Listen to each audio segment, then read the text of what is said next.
সোনিয়া, একটু পানি খাওয়াও না। এই নাও।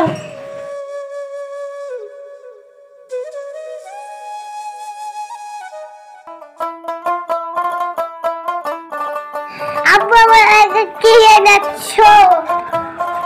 আয় বাবা সাহিল, এই নে। তোর আব্বু ক্লান্ত হয়ে বাড়ি আসলো, এখনই বাই না? যাও সাহিল, খেলো গা।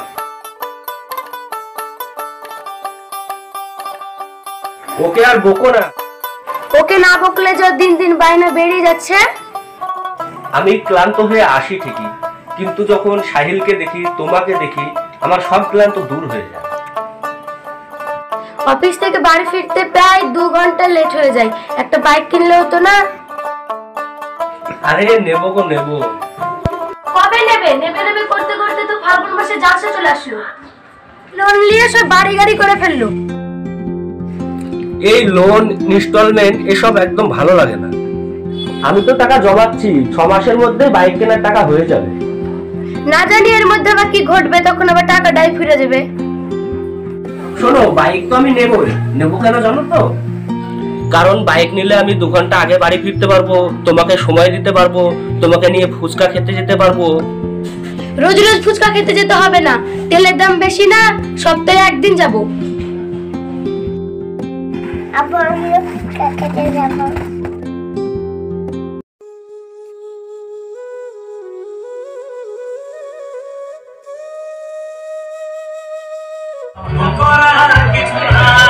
তোর মনের বিঞ্জিরা কারে এত করলি আপন পর করে আমায়। কি ব্যাপার রে, হঠাৎ তুই? আমিও চলে এসেছি ভাইয়া। হ্যাঁ হ্যাঁ, বসো বোন বসো। জানেন ভাইয়া, আপনার এই ছোট ভাই আমার সঙ্গে একদম ভালো ব্যবহার করে না। আমি এটা কি করলাম? কি করলাম মানে, তুমি আমাকে সঙ্গে করে নিয়ে আসছিলে না? ও ভাইয়াকে কাছে পেয়ে সঙ্গে সঙ্গে নালিশ? জয়া ঠিকই তো করেছে। নালিশ তো করবে, তোমরা কিন্তু আমি সাজে দেবো ছোট ভাই। ও ভাবে আপনি ওর দিকে।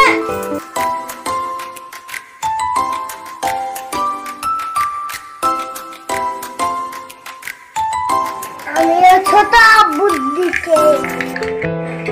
আরে আমরা শাহিন উপস্থিত তো, লাও ক্যাট করে লাও।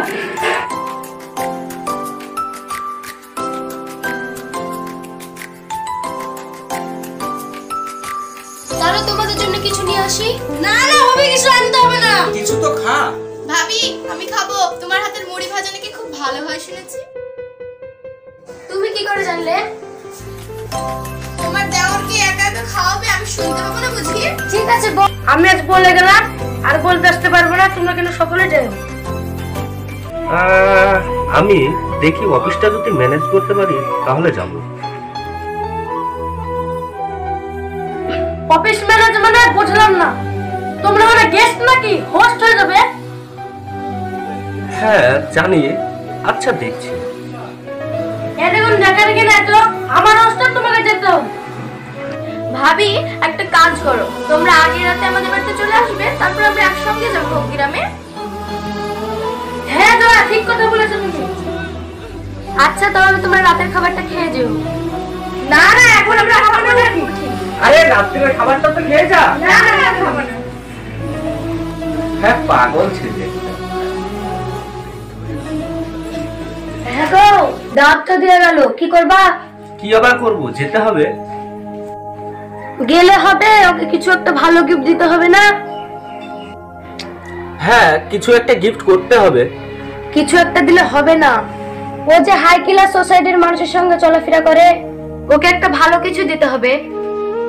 ওকে দামি কিছু একটা দেব ভাবছি। ওকে একটা ব্র্যান্ডেড ঘড়ি কিনে দিলে হয় না? ওকে একটা ঘড়ি দেব, ও ঘড়ি খুব পছন্দ করে। তা দিতে পারো, কিন্তু টাকা পাবে কোথায়? ভাবছি বাইক কেনার জন্য যে টাকাটা রেখেছি ওটা দিয়ে একটা ঘড়ি কিনে নিলে হয় না? তুমি গিফট কেনার জন্য বাইক কেনার টাকাটা ভেঙে ফেলবা? বাইক তো আর কালই লাগছে না, বাইক না হয় 8-6 মাস বাদ দিয়ে কিনে নেবো। ও নিয়ে তুমি চিন্তা করো না। ভাইয়া, কি হয়েছে? ও ফোনটা নিতে আসলাম। ও এখানে আছে, এই নাও।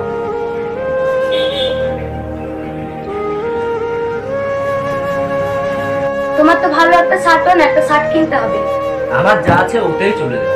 তোমার জন্য একটা ভালো শাড়ি নেবো, এই সুযোগে শপিংটাও করা হয়ে যাবে।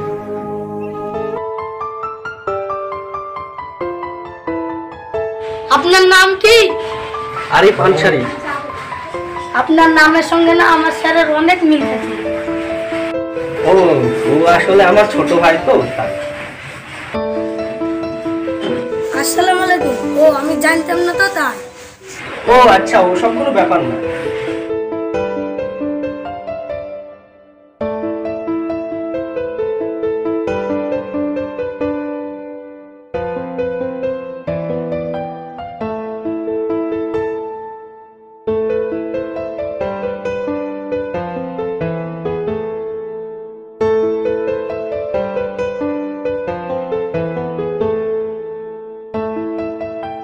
আচ্ছা, পার্টিটা কোন দিকে হচ্ছে?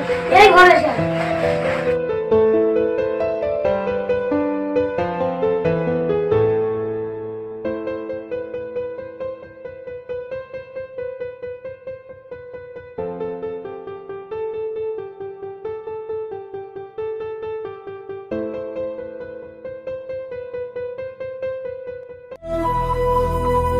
আসলে ওরা তো বন্ধুদের নিয়ে সেলফি টেলফি করছে।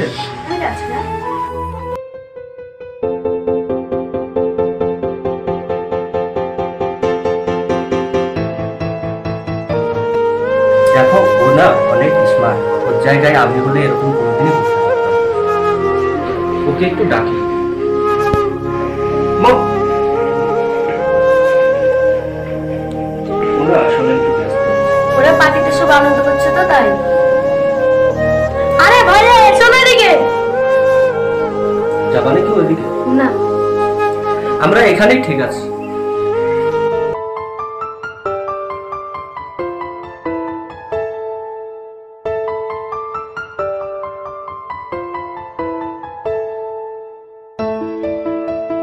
এখানে আমার ভালো লাগছিল না, হয় চলো বাড়ি চলে যাই। খাওয়া দাওয়া না করে বাড়ি যেয়ে খেয়ে নেবো।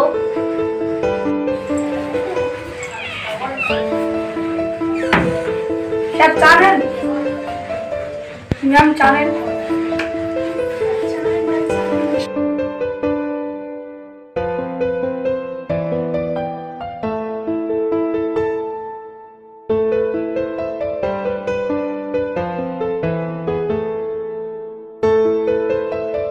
তাহলে আমরা চলো যাই।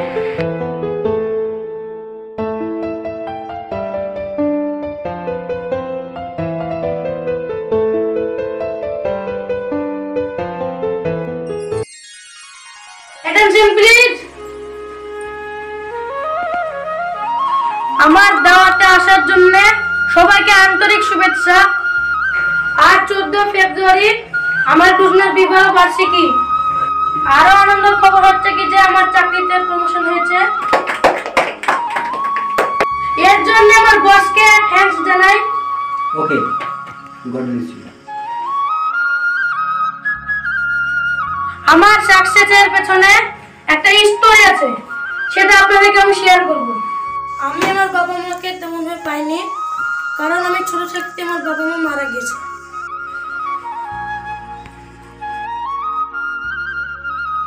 তবে যে মানুষটার আমি ভালোবাসা পেয়েছি তাকেও খুব কাছ থেকে পেয়েছি, তাও না। সে টিউশনি করতো, তা বলে যা টাকা পেত সব আমার পড়াশোনায় লাগাতো। যখন আমায় কলকাতায় পড়াশোনা করতে যেতে হয়েছে তখন কিছু জমি জায়গা ছিল, সেটা বিক্রি করে আমার হাতে টাকা দিয়েছে। সে শুধু জমি বিক্রি করেনি, নিজের স্বপ্নকেও বিক্রি করে দিয়েছে। আমার স্বপ্ন পূরণে বাধা হবে বলে সে বিয়ে করতেও দেরি করেছে।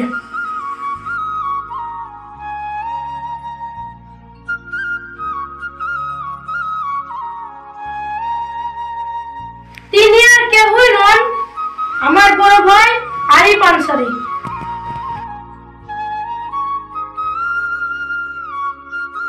ভাইয়া এদিকে এসো না।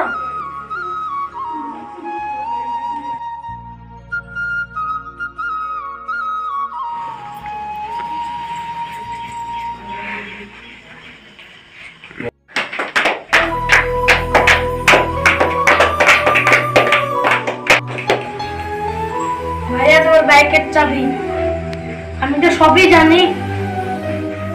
ভাবছি বাইক কেনার জন্য যে টাকাটা রেখেছি ওটা দিয়ে একটা ঘড়ি কিনে নিলে হয় না? তুমি গিফট কেনার জন্য বাইক কেনার টাকাটা ভেঙে ফেলবা?